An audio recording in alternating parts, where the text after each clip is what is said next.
Good evening, everybody. My name is Rob Fenstermacher, and I'm the President and CEO of Cultural Vistas, and I'm very happy to see such a great turnout tonight and welcome you here for this exciting event as we view our new IVLP documentary. For the last 2 years, in conjunction with the annual national meeting of Global Ties US, which is taking place this week, Cultural Vistas has held an event bringing together all of our various stakeholders, like all of you here this evening, to focus on our participants and alumni and the impact of international exchange programs.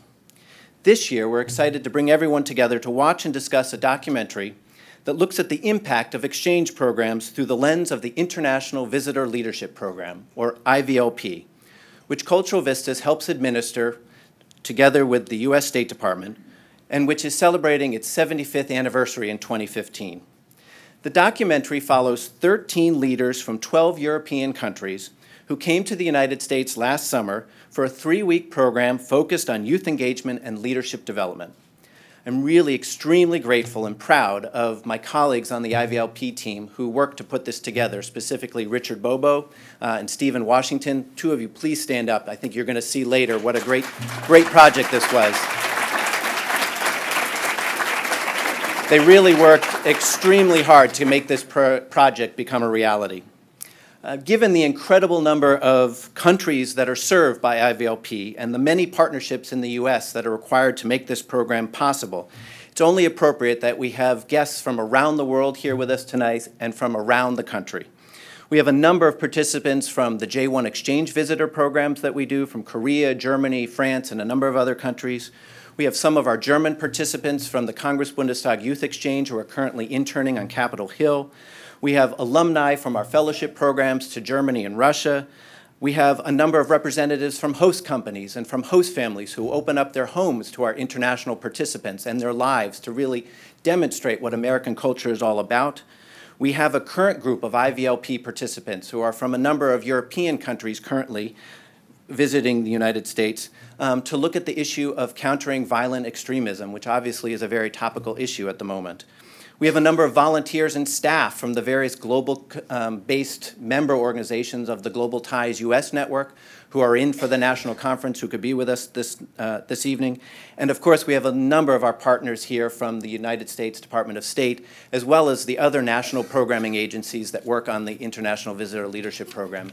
And I really want to thank everybody for being here and for all of the support that you give to IVLP and other exchange programs, because you all really allow these programs to come alive, and you help us to fulfill our mission to enrich minds, advance global skills, build careers, and to connect lives. And so again, thanks to all of you. We'll hope that you share some of the experiences that you have tonight, the exchange experiences, and some of the events tonight on social media. So please look in your program to figure out how to do that. But now I'm really happy to introduce Dr. Mara Tekach, someone who's dedicated her career to foreign affairs and who last year joined the United States Department of State's Bureau of Educational and Cultural Affairs to contribute to our country's public diplomacy efforts through citizen exchanges. Mara serves as the Deputy Assistant Secretary for Professional and Cultural Exchanges at the United States Department of State. She oversees a broad range of professional, cultural, youth, and sports exchange programs designed to increase understanding between Americans and people around the world in the support of U.S. foreign policy initiatives.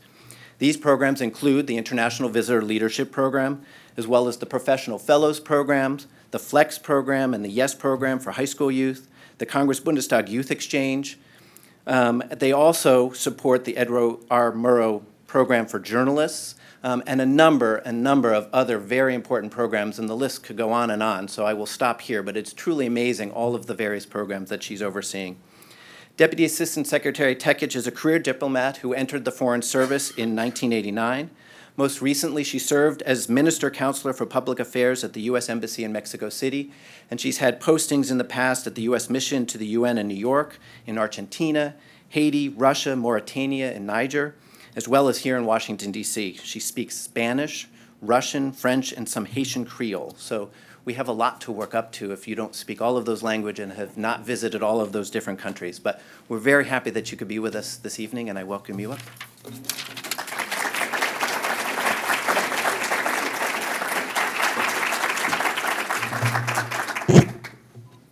Thank you, Rob. That was very kind of you. As you know from Rob's introduction, I am a career Foreign Service officer who has served the department on 4 continents. Last summer, I was fortunate to be selected to serve as the Deputy Assistant Secretary for Professional and Cultural Exchanges at the Bureau of Educational and Cultural Affairs. When I accepted the position, I thought I knew all of the important aspects of ECA's exchange programs from my time and work in the field. I had suggested themes for exchange projects, reviewed concept papers for new exchanges, sought out and nominated individuals to participate in ECA-funded exchanges, tried to guide every single meeting in the exchanges, debriefed participants when they came back from their exchanges. But after arriving in Washington, I immediately realized that my time as an overseas Foreign Service officer had shown me only one part of the bigger equation. I was missing a core component, the connection to the people on the ground here in the United States. People like you, people who passionately believe in the power of exchanges. People who work hard every day to ensure that each exchange is a life-exchanging experience. People who understand the big picture, that U.S. national interests are promoted and protected through exchanges, and who also appreciate the personal importance of exchanges on an individual basis for our participants. Everyone here tonight understands that exchanges are a key part of our global engagement. You take that concept a step further to ensure that we build relationships with people and nations because you understand that relationships lead to productive interactions, which make our world more secure and more prosperous. With the help of our partner organizations and citizens around this great country, ECA exchanges help us build relationships with future leaders. Exchanges lay the early foundations for a lifetime of academic, professional, and personal engagement with the United States, and each of you is part of that foundation. The under 30 youth demographic is one of the largest segments of the population in the world, accounting for more than 50% of the world's population, and its influence will continue to grow in the coming decades in untold ways. Outreach to underserved, marginalized, and at-risk populations seeks to increase opportunity and build connections to communities that may be vulnerable to radicalization, oppression, and extremism. This is what we look to when we talk about countering violent extremism in these programs that we're developing now. Including these individuals in the international exchange experience conveys a strong message about America's social values, its commitment to democracy, the value of every member in society, and the importance of overcoming social barriers. We found that one of the best ways to reach them is through new media. Video, for example. We're constantly looking for new and innovative ways to share the impact of our exchanges and the department's broader diplomatic efforts with our domestic audience. In this time we live in, it's more critical than ever that we get the word out about the impact of exchanges and that our reach goes beyond the typical circle. I appreciate the initiative of our partner organizations like Cultural Vistas to explain exchange programs in innovative ways, like this video, on social media and in blogs. As we enter the 75th anniversary of the State Department's international exchanges, our primary goal throughout the year will be to define the phrase, exchanges are. It's a big campaign we have going, and I think it's going very well. Videos, such as the one we're about to watch, go a long way toward helping those interested in our programs understand, appreciate, and engage in the opportunities that exchange programs offer. I want to give a shout out to Cultural Vistas, staff that works very hard on the IVLP. Dan Ewart and Tim Gibson, thank you for pitching the idea and carrying it across the goal line.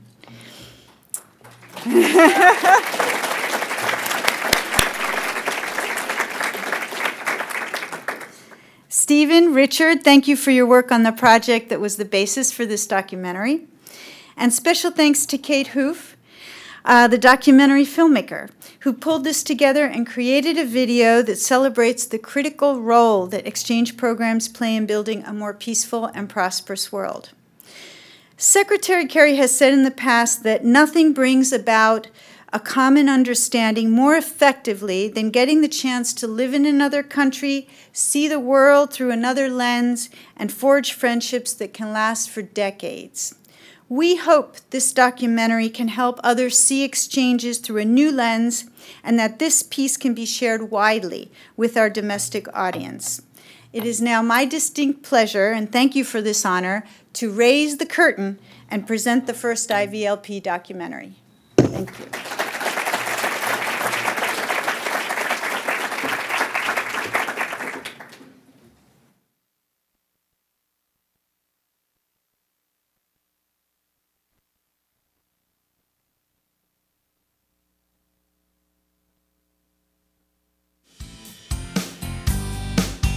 The duration of it, the things that we are seeing, people that we are meeting, doing this networking, it will certainly help a lot in the future of my work. One of the big benefits is that people in New Hampshire get the opportunity to have first-hand interactions with international visitors. I think it's like the best which could happen to a young person to experience it. And it's not enough to understand our policies and our programs. You need to understand who we are, because that creates the country that is the United States of America.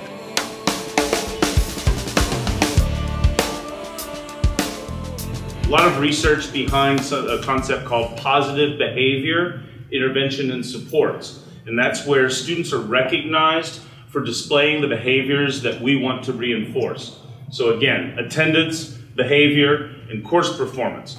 Recently, a group of 13 visitors representing 12 countries across Europe participated in an IVLP project on advancing youth leadership and engagement. The participants met with youth experts and those engaged in youth-focused projects from the public and private sectors in New York City, Concord, New Hampshire, Austin, Texas, and Seattle, Washington. And this particular topic on advancing youth engagement and leadership is really critical to our foreign policy priorities. Secretary Hillary Clinton actually created the position of the Special Advisor for Global Youth Issues, and she recognized that youth have an essential role to play in the future of their countries. And this particular project will focus on how we can involve youth in policy making, but also how we can provide youth with the skills they need to be leaders in their community. I would love to talk and to communicate with American youth organizations to build linkages. And also we are developing the so-called Appalachian Urals project, the aim of which is to build linkages between the Appalachian area in America, in the USA, and the Urals region in Russia. So I would love to have some useful context to develop this project. The topic of this program is advancing youth engagement and leadership, which is I am doing in Turkey for my entire life. The protest of Gezi Park protests, it changed everything in Turkey, everything. But most important thing is that the youth are more interested in to participate in politics. My main objective to see how the youth contribute the administration process in the US and how can we improve back in my country. Right now I'm working with honor-related conflicts, and that would be working with forced marriages and negative social control of youth. I'm hoping that I would meet a lot of people who could give me inspiration on how to do set up programs. They might not be working with at-risk youth in regards to extremism, but they might be working in regards to how to get these young people educated, how to make sure that they get employment, how to support them in civic engagement, etc., so they feel a part of the society. Sponsored by the U.S. Department of State under the Bureau of Educational and Cultural Affairs, the International Visitor Leadership Program, or IVLP, is a professional exchange experience like no other. For up to 3 weeks, current and emerging leaders representing a variety of fields experience America firsthand. They travel from big cities to small towns, cultivating long-lasting relationships with Americans. Here they meet with their professional counterparts and visit public and private sector organizations related to participants' professional interests and project objectives. This is where Americans engage the world, where we tell our story, where we talk about who we are, where we learn from each other, and all of it connected to our primary policy interests. We want there to be peace and prosperity around the world. We want strong civil societies. We want opportunity for all people. We want freedom of expression. And public diplomacy tells the American story about how we work for that every day. Talking about how censorship is so anti-American, quotas are considered anti-American. I think it's the sort of thing that we're just not going to have quotas. It's not something that Americans feel comfortable with. In 1940, President Roosevelt named Nelson Rockefeller the coordinator of commercial and cultural affairs for the American republics. Rockefeller initiated the Exchange of Persons program with Latin America, inviting 130 Latin American journalists to the United States. This is the first recognized exchange under what would become IVLP. More than 200,000 visitors have interacted with Americans through this program. It's all the same fundamental purpose, and that is the inherent value of bringing Americans in certain fields of expertise and Americans from all walks of life together with their counterparts from around the world and let them discuss common interests, common problems, and share their ideas. And what comes out of this is a greater ability for people all around the world to work in tandem, to work with each other as a network to address these common problems. First of all, thanks to all for sharing your work with us. And I have a question to all of you about the methodology of your organization, how you make youth to vote, how you empower the women, and how you make the policy. We have lots of organizing events, and we have, lobby days essentially where young people come to Capitol Hill, they go to the White House, they go to the State House. Participants travel alone, with others from their home country, or with a group from different countries, depending on the program's objectives. Each IVLP is organized around a specific theme supporting various U.S. foreign policy goals. Typically, international visitors travel to 4 U.S. communities over the course of 3 weeks. They visit both large and small American cities in order to see a variety of perspectives and approaches to the program's theme. City A might tell those visitors, we've addressed this problem in a certain way. City B might say, we've addressed this problem in a completely opposite way. And visitors say, wow, why would you address it the opposite way? Why are they showing me these different ways? But showing the diversity of opinion and perspective of United States citizens is a huge strength of this program. For me, it's been wonderful to see so many different cities, meet so many different people, and at least meeting so many different people from also different countries. What do they talk about? Young people report news to the people of the same age, and they give their interpretation. They're very talented reporters, so they interpret news for young people. So it's not similar orgs back home? We do have some, not very similar, but sort of this we do have, but it's not so well developed. Okay, awesome. Anything useful for your work? I think so. I really enjoy the office itself. It's like a co-working space and very interesting ideas of business model. Very cool. What did you two think of the meeting? It was great, and what I liked the most, almost all people working there was youth. Yeah. And like it was you working for you. And they talk about different issues that affect young people, and it was virtual, so it could connect all young people all over the world.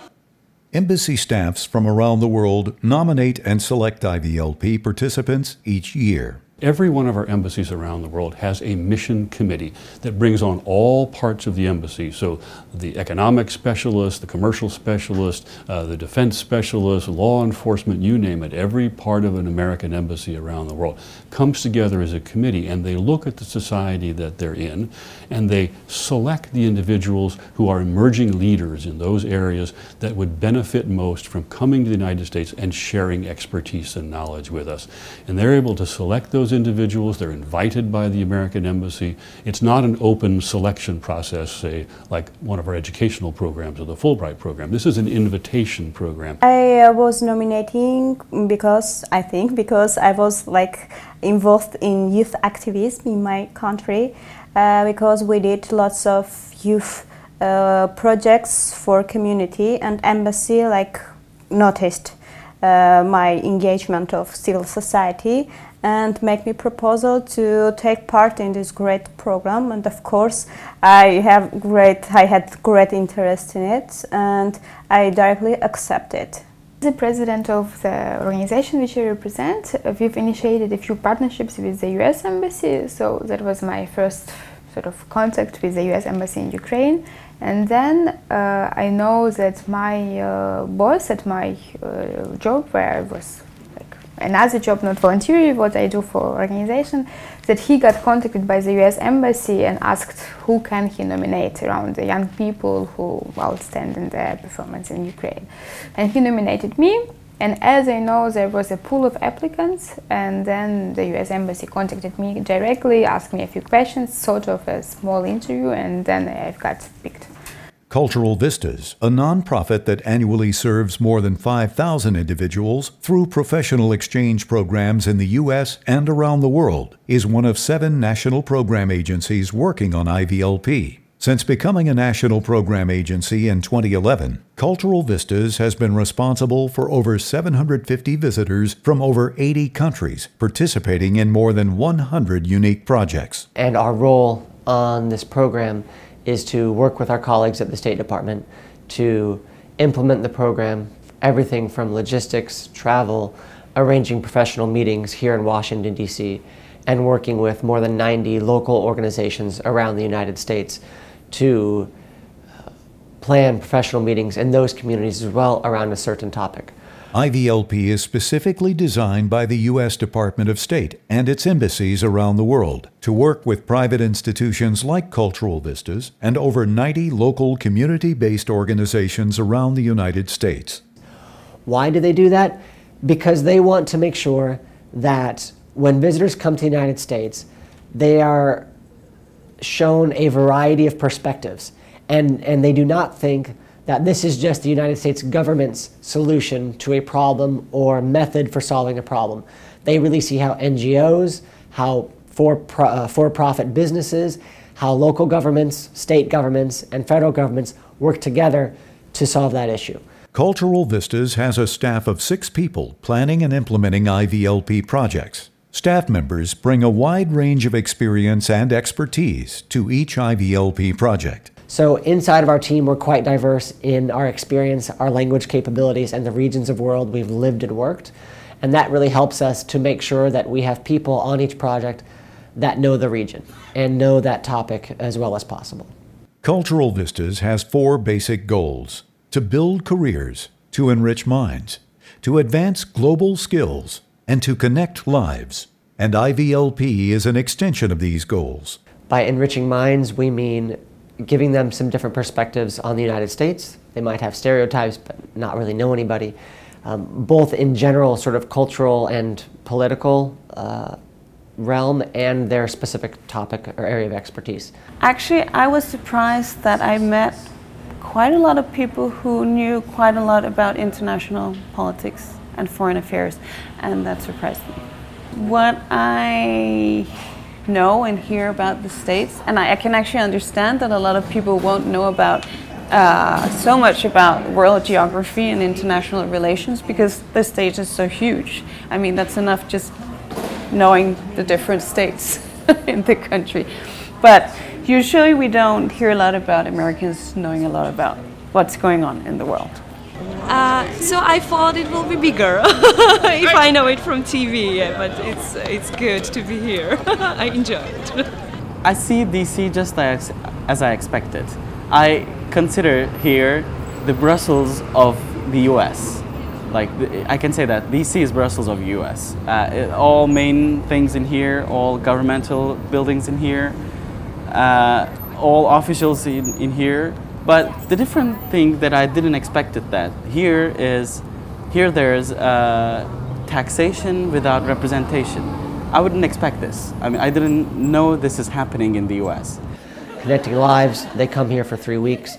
They meet their colleagues or experts in their same field. Hopefully, once they return home, the visitors maintain contact with those Americans and potentially other participants from their own country or from other countries. Advancing global skills, they work on teamwork, on being in a situation where they're more uncomfortable, working with somebody cross-culturally in a different language. And so all of these things really fit in with what Cultural Vistas as an organization tries to do, and the missions that we try to work toward. So in that way, IVLP program really fits in well with what Cultural Vistas wants to do. So we're here in family transition. We are volunteering for this afternoon, and we are browsing through donated clothes and stuff for housing. So we are doing the control and check. Some of the stuff are being recycled and some are being kept, and it's going to be used in a thrift shop that is owned by family in transition. So it's nice to be helpful. Look, baby's there. What about shoes? Also, baby's shoes, maybe right? Yeah.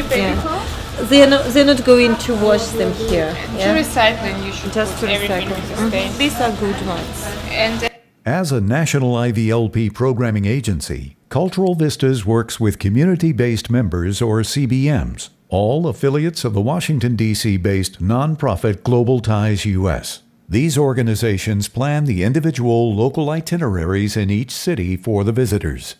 With more than 90 CBMs in 44 states, these organizations work to match the incoming visitors and their program objectives with the local resources in their communities. CBMs set up professional meetings, arrange cultural activities, and organize home hospitality experiences for the visitors. The World Affairs Council in Seattle, Washington, a CBM, has a long history of working on IVLP projects. They plan programming for about 500 international visitors a year. What I do is basically plan the local programs for international delegations that come through on State Department IVLP programs. So that means connecting them with leaders and individuals and organizations in their fields to kind of foster more exchange on ideas or topics that are current and important to them. Every local itinerary is specifically designed for each IVLP. So each program, it's not a canned operation, you know, oh, we have judges coming in, oh, okay, we'll do this one. No, it's finding the perfect fit so that when they come here, they feel that the program was made specially for them with resources, especially for them, and they go home and can use that information and can continue, hopefully continue reaching out to the resources and communicating with them. Because they did have something in common. Mainly we see a lot of government programs. We have a lot of great access to our state and local governments. We are also seeing a lot of women's rights. We also have a long history of doing youth development programs, as well as animation and audiovisual design. We've had road safety and management. We did one on whale watching. So we try and spread things out over a wide range of topics. Peaches. They got a lot of peaches there. Georgia? No. Georgia! Georgia. New Virginia? Oh. The one that's west of Virginia? West Virginia. West Virginia. Oh, that one. I know from the song, the West Virginia. Mountain Mama. Yeah. I know. Oh, I keep missing it. Say that again. Mountain Mama, like. Take me home. Take me home, country roads. Yeah. I know, like Shine on the River. Yes. Like Blue Ridge Mountains. Yep. Yeah. Older than the sea. Older than the trees, younger than the mountains, blowing like a breeze. Country roads, take me home to the place I belong. West Virginia, mountain mama, take me home. Country roads. IVLP projects ensure that participants see all aspects of the United States, both professionally and personally. Through a network of tens of thousands of volunteers, visitors have the opportunity to see Americans as Americans themselves. To accomplish this, CBMs coordinate home hospitality visits. These volunteers are particularly useful because they bring our guests into their homes, to their backyards, to their schools, their parks. They bring them to soccer matches. They let them see Americans on common ground, if you will, and this is where they see American values, because when you meet Americans, you meet American values. And it's not enough to understand our policies and our programs. You need to understand who we are, because that creates the country that is the United States of America. IVLP participants are not the only ones who benefit from the home hospitality experience. I've had groups from all various Arab countries, South American countries. We had a lovely group of Pakistani women that came, all Pakistani women coming to look at domestic violence issues in the United States and the laws that protect women in the United States. And it's not only interesting to meet them as people and what their lives are like, but also to talk about the differences in their culture and the way they live. And ongoing friendships have formed. And one of our South African friends met us in Zululand, and she took us to the President Tumba's wedding when he was marrying his fourth wife. And I thought it was very, very interesting. We had the conversation in my living room about having multiple wives, and then we got to go to the President's wedding in South Africa for his fourth wife. I can assure you, from having spoken to a great many alumni of our IVLP program, some of them who have gone on to be heads of state and heads of government, Nobel Prize winners, they, after the years go by, they may very well forget the name of the assistant secretary of this and that who spoke to them, or the adjunct professor of something else that spoke to them. They never forget the American family who hosted them in their living room, in their dining room, in their backyard. They remember their kids, they remember their pets, they remember their neighbors, because that's a real living people-to-people connection. It was great, it was great. Well, we've met with half Polish family, so I had the opportunity to talk a bit in my language. Well, the guys were absolutely nice to us. They have prepared the very good dinner. Well, it was awesome. After 3 intensive weeks of meetings and cultural activities, international visitors share their impressions of the IVLP experience and discuss how to build on it. Make this better. And I will recommend do it in the middle of the program, because then you know already the people from your group, and you already know what the people do. Upon departure, the IVLP concludes, but the experience is not over. After returning home, international visitors engage with the embassy in their home countries, as well as their new contacts through social media and alumni groups. Probably one of the most valuable takeaways would be also our connections with our colleagues. We have learned a lot from each other, and we already thought of some joint projects, and I'm sure that as I come back we will keep our contacts as IVLP alumni, and we will try to help each other to develop our projects, so we really would love to stay in touch with each other. IVLP quite possibly has the greatest alumni association unmatched by any program in the United States. Its distinguished ranks include Supreme Court justices, CEOs, heads of universities, and heads of state. but just looking at the leadership of other countries around the world and knowing how important it is in a time like this for there to be heads of state of other countries who have had a first-hand direct experience of the United States and with Americans that can bring that kind of accurate clarity to all their dealings that we have around the world with other countries. When it's so complicated and so important, they have that direct connection thanks to the IVLP program. Bosnia and Herzegovina is a very, very complicated country. We have a lot of administrative levels. The city level that I work in is the first step that you take when being a politician. I consider it to be a first step because I can learn a lot of things during these 4 years so that I can maybe run for office on some other level when this term ends. And I will be doing that, of course, yes. These connections go beyond the IVLP experience. They expand the participants' world for a lifetime. I think that it's a great program. I think that I'm very lucky and I'm very honored to be a part of this project, and with the experience which I was invited to sort of experience and opportunities, I feel that I have to give back to my community now when I'm back, and I think it's like the best which could happen to a young person to experience it.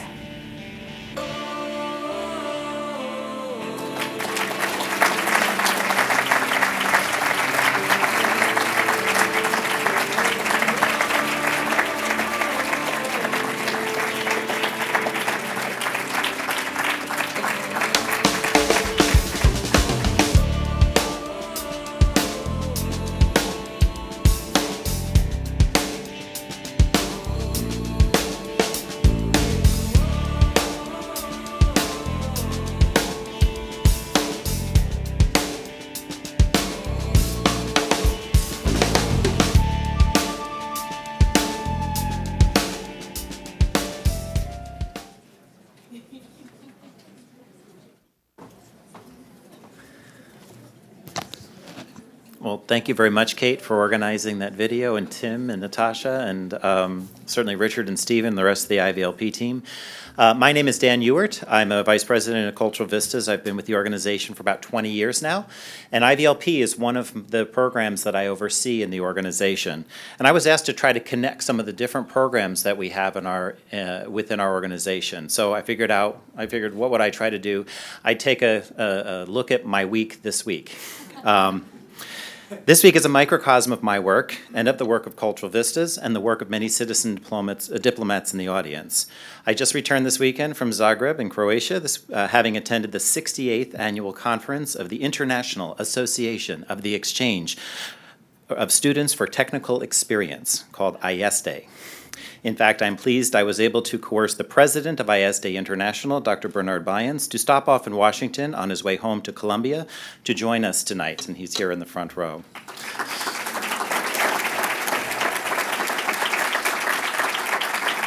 IESTE was founded in the United Kingdom in 1948, and the United States affiliate, now Cultural Vistas, was founded at the Massachusetts Institute of Technology in 1950. Bringing together 84 of the 86 member nations, we had the chance to exchange more than 5,000 engineering and science internships and to discuss the evolution of international student mobility from the perspective of member committees on 6 continents.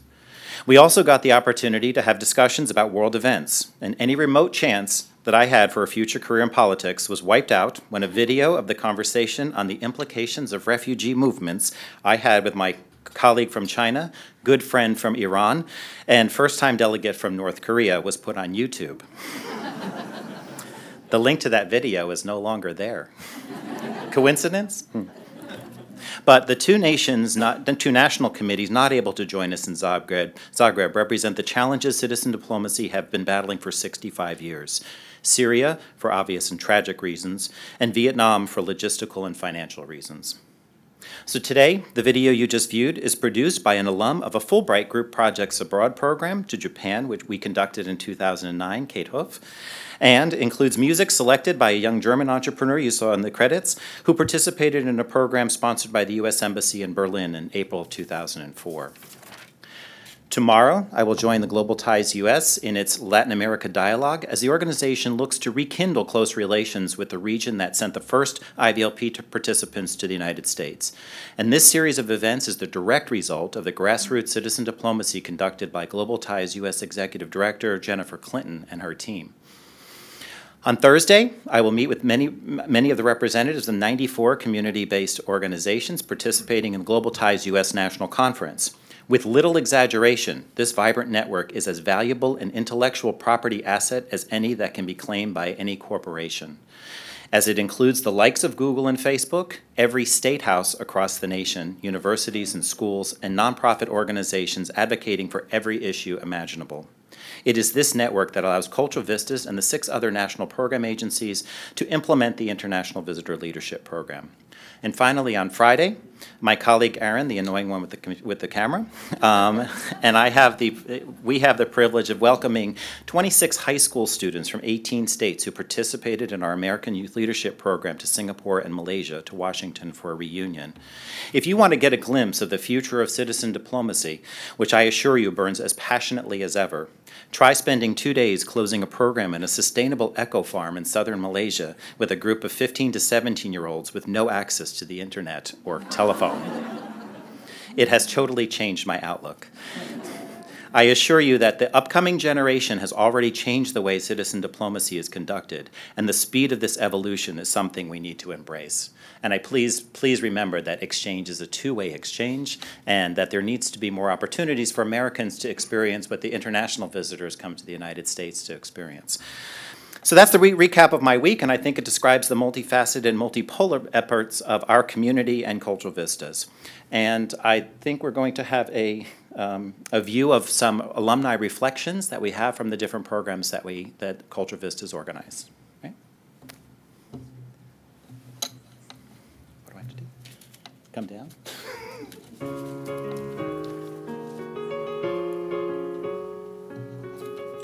Hi everyone. This is Alberto from Spain. Ole! Hello everyone, I'm Anna Sukhanenko from Ukraine. I took part in the International Visitors Leadership Exchange program this year in August. My name is Itka, I'm from the Czech Republic. I am focused on youth practical education, especially in entrepreneurship and financial literacy.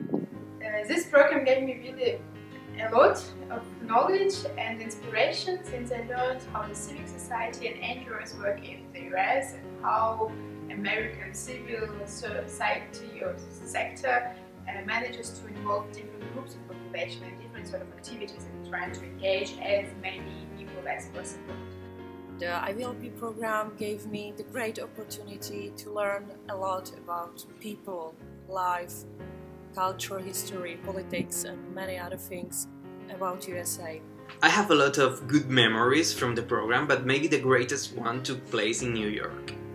First morning in New York, 4 of us woke up early and went to top of the rock at the Rockefeller Center. It was so early in the morning that there were only a few visitors at top of the rock, and all the terraces were almost empty, so we could see the skyline of the city very quietly. It was a thinking moment, you know. And then one of my colleagues said something that touched me. She said, "Dude, we did something good in our lives to be here now." At that moment, I saw the importance of the experience I was living. It was unforgettable. In November, we organized a big conference, which was International Security Forum of European Youth Parliament. And at this conference, for example, we involved some people like HIV positive people, some people with disabilities, which we never did before. So it was definitely things from the experience I got in the US. I am very happy because despite I didn't form any concrete partnership with anybody in the US, or not yet, the program actually allowed me to partner with other colleagues from Europe. And I'm sure, pretty sure, it will be advantageous and beneficial for our countries and for us. I still keep in touch with some of the people, of course, with all of the participants of the program itself. Just in October, I saw Mehra from Denmark, which was very, very nice meeting. This new information I can share now with students in my country, which I try to prepare for their future career. I brought also a new inspiration and motivation for my job. So I have to say it was really very useful for me. I feel deeply thankful for this opportunity. I learned a lot, I lived a lot, I felt a lot. This really changed me. I feel like I am a better version of myself. Richard, Kate, I love you guys, I miss you a lot, and I want to travel back to US and see you and drink beer and talk about things and laugh and remember our great travel. I would like to thank you again, and I send all of you many greetings from the heart of the Europe. Bye. Thank you very much for giving me this possibility to take part in this program. It was a big, big honor and pleasure, and I hope to see some of you soon. Bye-bye. Kisses for all. Bye-bye, guys. I hope to see you soon.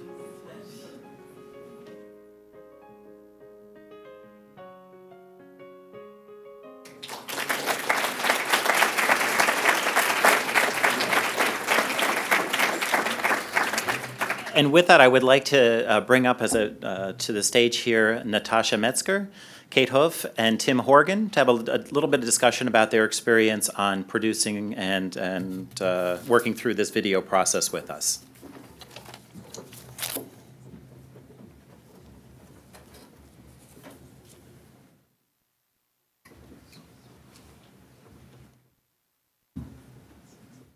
I think, Tim, you're we're on now, right? I think you are probably the most senior of the people on the team here, because you certainly predate Cultural Vistas with your work up in New Hampshire. Can you tell me, what is the one connection between Manchester and somewhere else in the world that has been made through the IVLP that you're most proud of? Well, I think as you saw in the video, the connections that our home hospitality hosts make to their visitors is really important for both the visitors and our hosts. You know, they do get to travel and visit the people that they already know, that they've met before. We've connected people. Actually, there was a young student from New Hampshire who was going to Argentina on study abroad, and one of the professors at that university that she was going to had just visited. So we were able to connect her up with one of her professors prior to her attending that school. So I think those kind of connections, those partnerships that we build are really important. And that promotes that Americans abroad exchange. Yes. Good idea. I see a theme here. Natasha, you're with visitors for almost 3 weeks, and you had the most exposure to them of all of the different individuals that worked on the program. Can you tell us your favorite memory or conversation from this program that maybe some of the participants alluded to while spending the personal time with the visitors? Because you get to know them very well. I had a lot of favorite moments with this group. It was a wonderful group. But I think one of my favorite when we went to San Antonio, and after a wonderful tour on a boat, we went to the restaurant, and we started talking about what is our expectation about future. And so my group members started talking about what they expect from life, where they see themselves in the future, what they want from family. And during this conversation, many of them realized how different they are. They came from different backgrounds, different culture, different traditions, and even so, they were so different. They had very similar ideas, what they want for the future, what they want for the young people in their own countries, what challenges they have, and how they would like to help the young people in their own country to overcome that. And it was an eye-opening experience not only for me, it was an eye-opening experience for each of them. And they were so passionate about the differences and similarities that conversation was actually moved to the bus. And on the way back to where we went? Back to Austin. Austin. Yeah, from San Antonio to Austin. We continued that conversation, and more people was involved and talking about it. So that was my favorite moment, where the young people realized how different they are, and at the same time, how united they are in the goals and ideas. Now, did any of them record any of this experience so they could bring it back home with them? And I think he had opportunity to catch the end of a conversation, right? Yeah. Well, Kate, as an outsider to the sort of, you're not part of the IVLP program. You're a teacher down in Richmond, Virginia. What was it like to travel around with this group for 3 weeks? We gave you only a little bit of sort of warning about what it would be like. Can you tell us a little bit about that experience? It was really fun to see these 13 participants see the 4 different cities so differently, because it was Washington, D.C., and then New York City, and then from New York we went to Concord, New Hampshire, and we kept having the discussion about what is the real America, or they did, and they couldn't figure it out, because they went from New York to Concord to Austin to Seattle, and each one had a distinct feel for them, and they could not define what the real America was, seeing those 4 different cities, but they enjoyed all of the cities, and so it was really fun to see the reactions to the travel. And as an outsider, again, to the program, do you think that's a success or a failure of the program?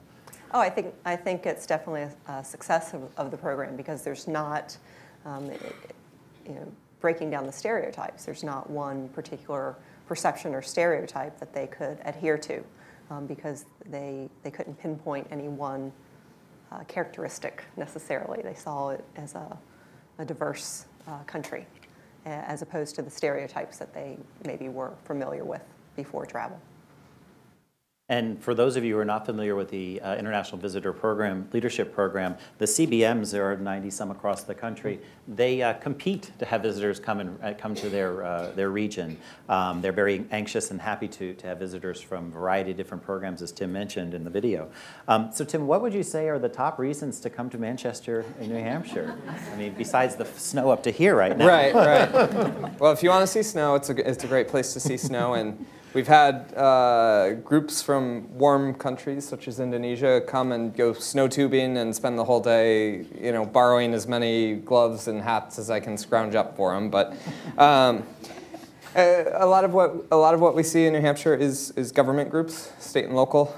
We have about 400 state representatives in our house, and they're all paid $100 a year, so they're all very, very accessible. They don't have staff to go through. I can just contact them directly. And we do a lot with transparency as well in our government, and a lot of great success stories of transparency being built in New Hampshire.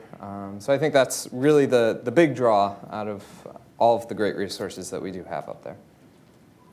And Natasha, of all the different groups, you've worked as I guess a Russian interpreter as well in some of the other IVLP programs. What was different about this group, or unique about this group? I think what unique was that this group very quickly clicked. They love each other company. They spend a lot of time together. They share their personal stories, and some stories was unbelievable. And they were impressed with each other. They were supportive, they were sharing ideas. So I think what was making different this group, that they were upbeat, they're very happy, they were open-minded to everything, and they were confining sometimes. They're saying, I was kind of afraid to go to the United States on this program. I was kind of concerned a little bit. I didn't expect the Americans going to be so friendly. I didn't realize how beautiful this country is. I can't believe how safe you feel here. So it was wonderful to see the perceptual changes, and you see that with many groups. But there was something about this, maybe because of the topic or because the people who were selected on this program, the youth, the upbeat, their willingness to be together, spend time together, and they were crying when they're leaving. So I think that's what was making it special. And I am not a big fan of reality TV. So What was it like having a videographer following you around for 3 weeks? And is this real? Is what we saw real TV, reality TV for the IVLP? Yeah, I think it really accurately shows what they saw, what they did, and the impact that the program can have. We have groups come through all the time, and it really does change their perceptions, their understanding of what the U.S. is and what we stand for. The biggest thing is always visitors are just so impressed with how nice people are here, how welcoming they are, and you know, I think it really does change their perception of the U.S. And I feel like Kate was wonderful because I think after the first couple days, people forgot that she's there. She was so unobtrusive, and I think most of them, I don't know what interviews, but in general, during the normal days, I felt like they were the same when we had a video camera rolling or when we didn't have it. So I think it didn't affect who they are and what they did and how they act. Yeah, we had a special signal. They just had to go like this if they didn't want the camera on them. So I got when that they wanted one to be time. off mic. Right. Well, and I know you had, as you see, the film was co-produced by Richard Bobo, working with Kate, and coordinated a lot of the activity there. Did you have a chance to meet some of the participants when you weren't sitting there filming them, when they went like this?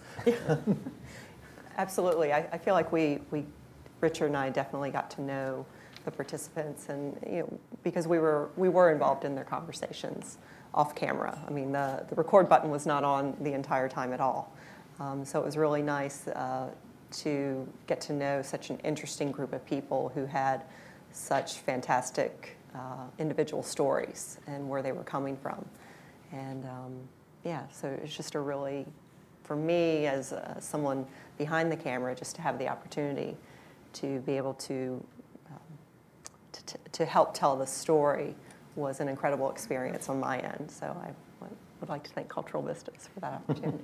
No, thank you. And I guess as the outsider to the program, I mean, this is our job for the rest of us. Do you see you wouldn't necessarily call yourself a citizen diplomat, even though we all are. Do you see the value of this, and how can you describe this to the students that you speak to every day in your school? I do see the value in this because we, you know, as I know I'm preaching to the choir in this group, but we have more similarities than the differences, and just to have that cultural understanding, it's so valuable. And my students in Chesterfield County, Virginia need things like this to be able to see beyond their cul-de-sacs. And I encourage them, in my high school teaching, I was showing this, or versions of this every week to my students, and so that, you know, just to expose them to the filmmaking process, but also to the perspectives that were shown in this video, and to show the perspectives of people who are not from this country and how they view the United States. And so that's an education from my students as well, and it's so valuable, and I hope that they'll pursue opportunities in exchange when they can. And I think from the final product that was created here, again, I think, Natasha, you'd be the best person to ask since you were with them the entire time. What do you think, is there anything that was missing from this thing that you wish that was really part of this final version, or this version of the video? Well, that's a hard question. The videographer's sitting right next to you. Yeah, I know, right? Well, I really feel there's very hard to put in 25 minutes video all those important moments and aspects, because there is so much to their whole program. And I think the program is, one of the most successful programs I think there is for people-to-people diplomacy. And I experienced that firsthand. And I think this video reflected very well. But I think it's very hard to put in 25 minutes everything, you know. So I think Kate did a great job. And I guess in terms of the group itself, you said that you do, or the video you mentioned, you do a lot of youth programs in New Hampshire too. How is this compared to some of the other groups that have come in? Is this a typical group, or is this were there something unique, as Natasha mentioned? Were they closer? Were they just something typical for you? It was a really good group. And I would say that in my experience, 95 to 98% of all groups are awesome. You know, there are a few that have a bad visitor and make it a little less fun, but overall they're all really good. I think this group was particularly good in their inquisitive nature. I think that I remember that they would ask a question, and if they didn't get what they wanted out of that question, they would keep asking it. We had a meeting with the Office of Youth Services, and one of the visitors wanted to know what the best practice for working with youth was. And our meeting host was like, well, you know, there's not really one best practice. There's ways that you can engage people. And they kept saying, no, no, no. What's the best practice? How do we do this? And it was this interesting, you know, dynamic of, well, there's no right answer, but no, we need an answer. And just that inquisitive nature and wanting to get everything they could out of this program, I think, was really a highlight for this group.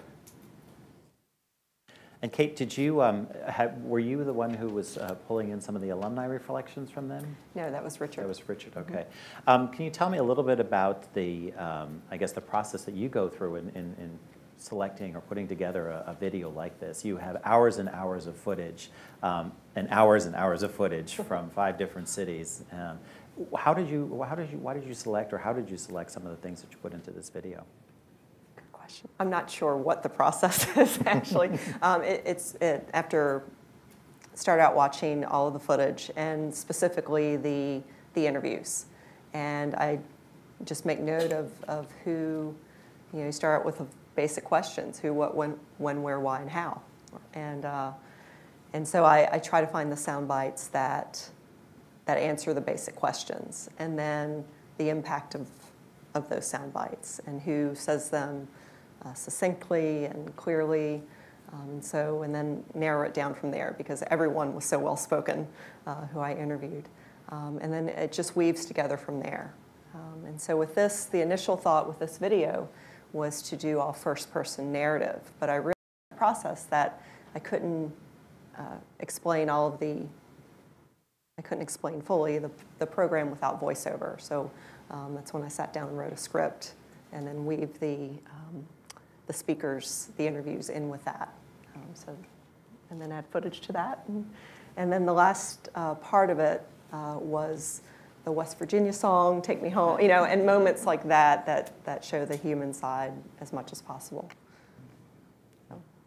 Well, we'd like to open up to the audience if anyone has questions about the project, working in New Hampshire or working as an interpreter and escort of the program. Is there anyone who has any questions about the video or the process or the IVLP program? Yes. Thank you. My name is Lauren Aiken. I work at Meridian International Center, managing their social media, and I'm also a program associate on the IVLP program, so this speaks to me in a lot of ways. Really great job, guys. And I was wondering just how the process even started. What was the first piece? How did it begin, and how did it evolve into such a great product? I think that would be, well, that would be you us. Guys. Well, as Mara mentioned, this was a long process. We started this a while back in working with the State Department to select a program that we thought that would be something interesting to highlight as a part of the program.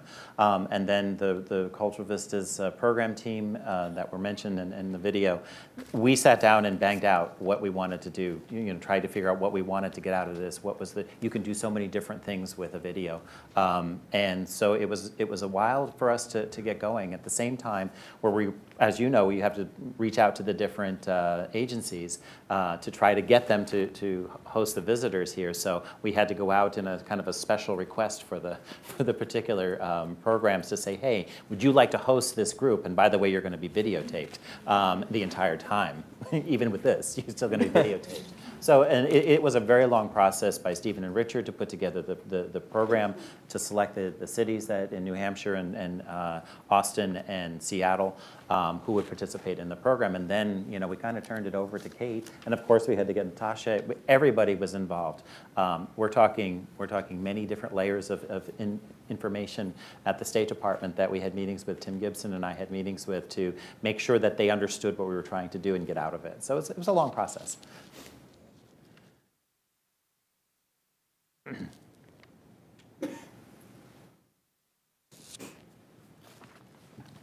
Thank you very much. My name's Greg. I'm an alum of one of the Cultural Vistas programs. I was amazed when I saw the little anecdote in there about former heads of state who've done IVLP. I had to Google it just to get myself up to speed on this very quickly. If I'm reading this right, about 3 out of every 20 people who do this program have gone on to be a head of state. No. Well, it's high, whatever it is. You have hundreds of them. There are a number of them, yeah. You have a lot. And what I wanted to ask was, for those of you who've had sort of a very recent insight into who these people are and what brings them together, are there any consistent attributes that you saw about the people who participated, anything that unites all of them that makes them quintessentially IVLP people?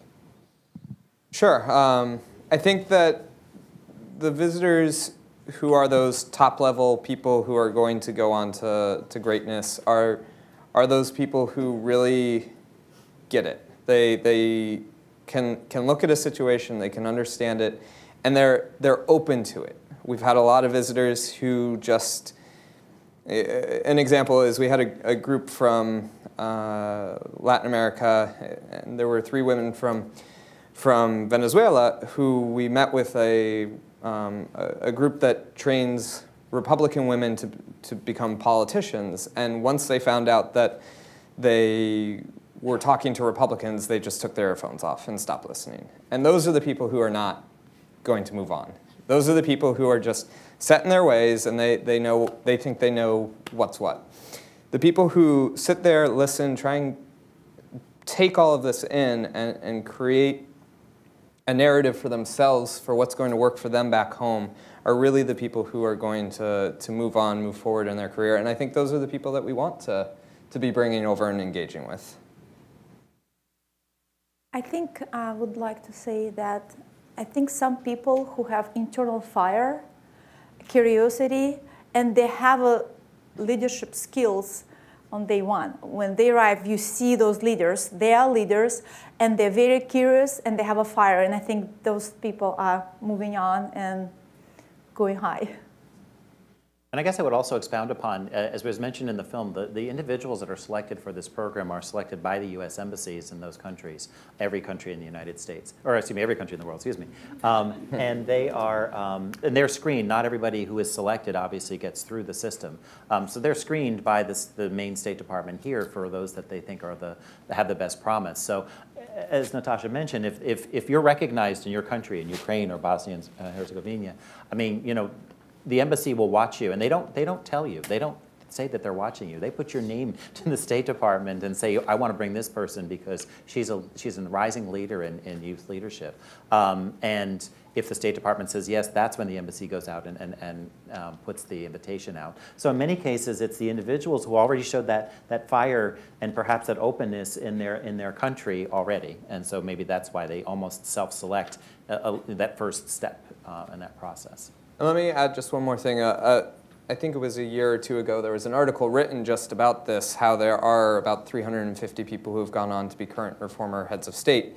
And the question that the article was asking was, is this a program that selects people who already have these attributes, or by being selected for this program, are we sort of picking and choosing who's going to be heads of state and go on to be, and I really do think that it is, the State Department does a great job of selecting people who are already on that path, and we're bringing them here to help them along in what they're doing, but whether or not they came here, I think that they really are the people who are going to be leaders in their community. Maybe they aren't going on to be president, maybe they're leading an NGO that's doing great work, but I think that the State Department does a really good job of identifying people who are already doing great work.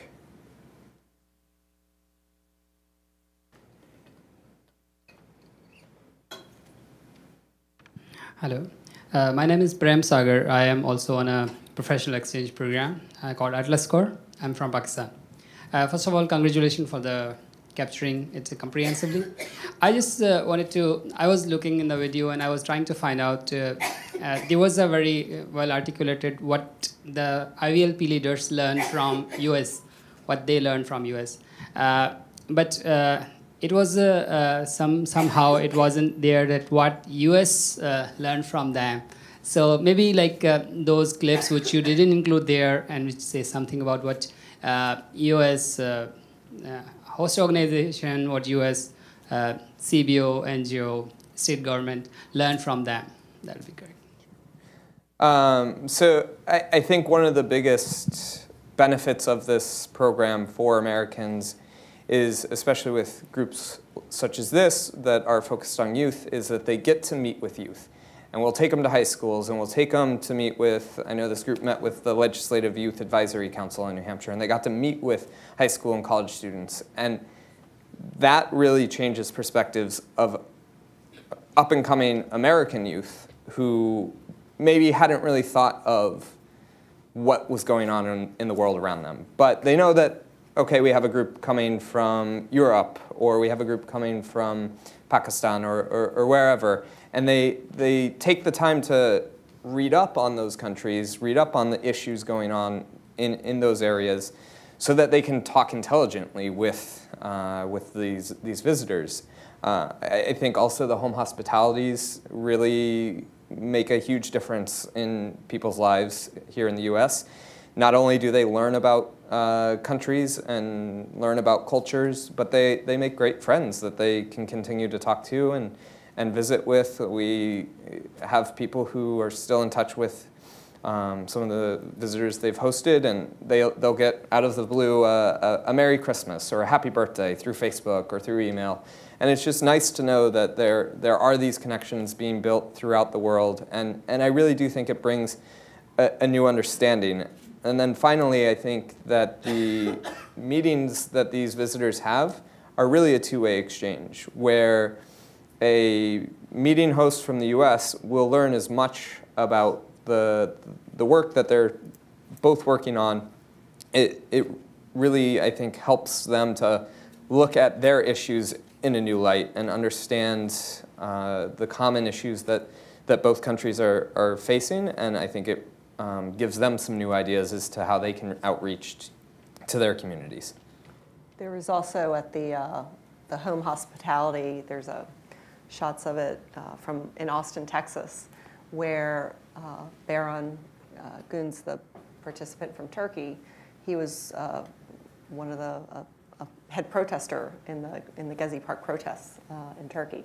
And so there was a group of high school kids at the home visit, and they all were studying some type of international studies at their high school. And so I talked to one of them. I said, do you know what he was involved in? And then he had a circle around them of these high school kids telling them about his experience and how, for example, Starbucks stayed open 24 hours and handed protesters lemons for their eyes for the tear gas, And so he told very specific stories to them, and they were, wide-eyed, and he probably spoke to them for 45 minutes. So I think they definitely learned a lot from him. Yeah, and I would like to add also that a few visitors told me that they were really surprised how genuinely interested Americans were learn about the country. Some of them actually was well informed, and they said it was great to actually have opportunity to share about where I came from and what my country does and what young people, what challenges young people are facing. So it was a great experience. So I heard from 4 or 5 visitors who said, Americans want to learn about us. And I think in terms of maybe not this particular group, although it was alluded to in the video, partnerships do form between organizations in the United States and the countries that are represented in the program. And if you want to move from soft diplomacy to hard diplomacy, it turns into trade. It turns into sharing of tactics in combating domestic violence. So I think the United States the people in the United States do learn from their counterparts overseas. And again, it is a two-way street. And I think a great example of the number of different entrepreneur programs that have been going on in the last couple of years that the State Department has organized through the IVLP. These are connections of people that are doing business together. So if you want to move to hard facts, which sometimes we're forced to do, those are hard facts. These are creating opportunities and partnerships that lead to tangible results, tangible perhaps financial results between the two countries. One more question?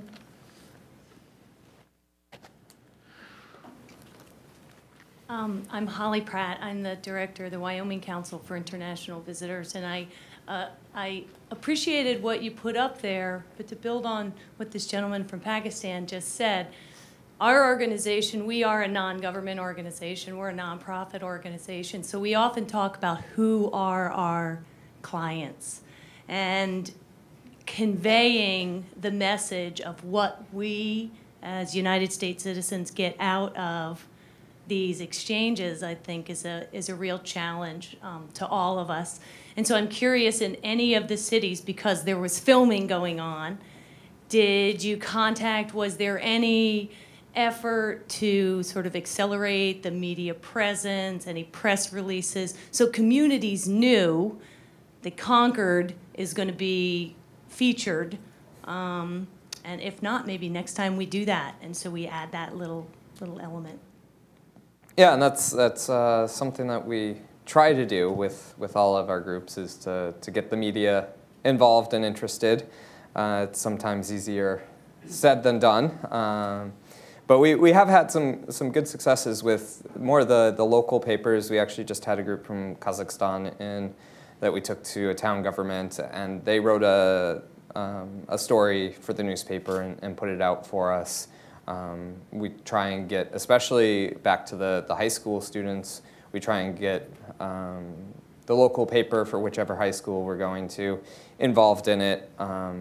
This particular group, we were a little less successful with getting the word out, but I think it's always a great idea to try and get the newspapers involved, the TV involved. In New Hampshire, we have a program called New Hampshire Chronicle, where they highlight on the local news different activities going on in the state, and so that's one of our goals, is to get one of our programs or just an explanation of what the program is on TV, so that people can figure out what we're doing, because it is something that is really important for people to know about, and we're a bit of a hidden jewel, as people like to say, of internationalism, and that's something that New Hampshire unfortunately does really lack. We're about 96% Caucasian, so it's nice to get people noticing that we are bringing these international people to the state,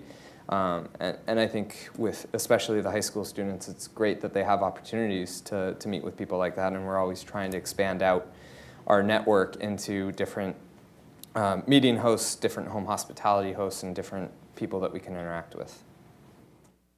And of course, social media as well, Holly, too, because Kate actually got me on Facebook, and that's not easy to do. So really sorry. We do that pretty quickly. Can we have one more question? Patricia, you got to... Sorry. Can you tell us about your plans for wider distribution? When can we get this on Netflix? We were talking to Alma about that today.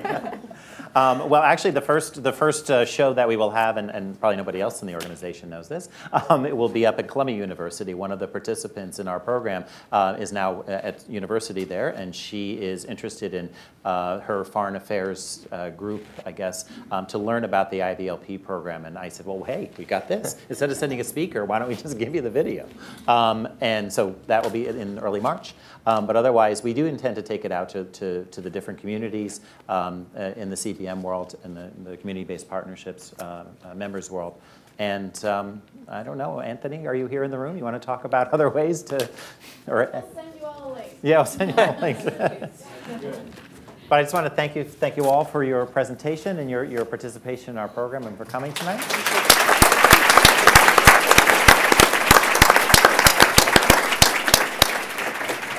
So I know I'm all that stands between drink and food, so I'll keep this very short. But again, I want to thank Dan, Kate, Natasha, and Tim for sharing some additional insights to the evening. And also, Dan is much too modest. He was the one who had this idea.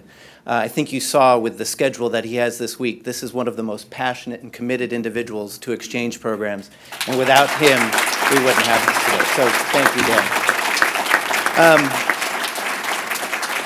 And I wanted to just share, I think, two takeaways that I think we all have from this evening. I think, one, our goal with the documentary and the conversation and the panel this evening was to talk about the impact that these programs have. And I think the video and the insights we heard and the additional video from the alumni once they've gotten home have really proven that these programs have an incredible impact. They really do help change the world one person, one exchange at a time. And I think the second big takeaway I see in this, and again, it was in the video and with everybody here in this room, that it really takes a community of passionate, committed individuals, like all of us in this room, the volunteers around the country that put their time and effort into these programs.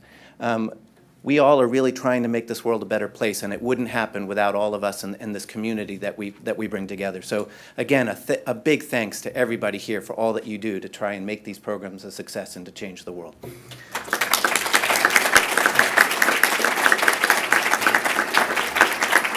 And I think one other thing, I mean, we heard yesterday, I guess, the budget was announced for State Department programs, and President Obama has called for $623 million for exchange programs, which sounds like an incredibly big number. But I think when you put that into comparison to the Pentagon budget, it's 0.1% of $535 billion, which is truly amazing. And I think I mention that because, again, we're all changing the world, and we've got a lot of new programs that are being developed in different regions of the world. We have traditional programs that are taking place, and I think even that last question about how it's going to be released and are we promoting this to the wider community, I think I want to have us all leave here more engaged, more excited, more vocal about the impact and the importance of these programs, because it really is going to be all of us that convince others that we need to continue these programs, whether it's IVLP, Fulbright, CBYX.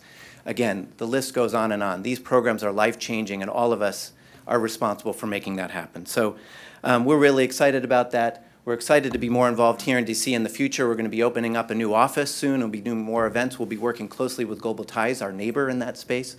So we're very excited about that. With that, I wish you all a wonderful evening. Please enjoy the reception. The food that's being served represents the 12 different countries that were on the program in the IVLP documentary that we just saw. So enjoy that. Thank you all for coming. Have a good evening.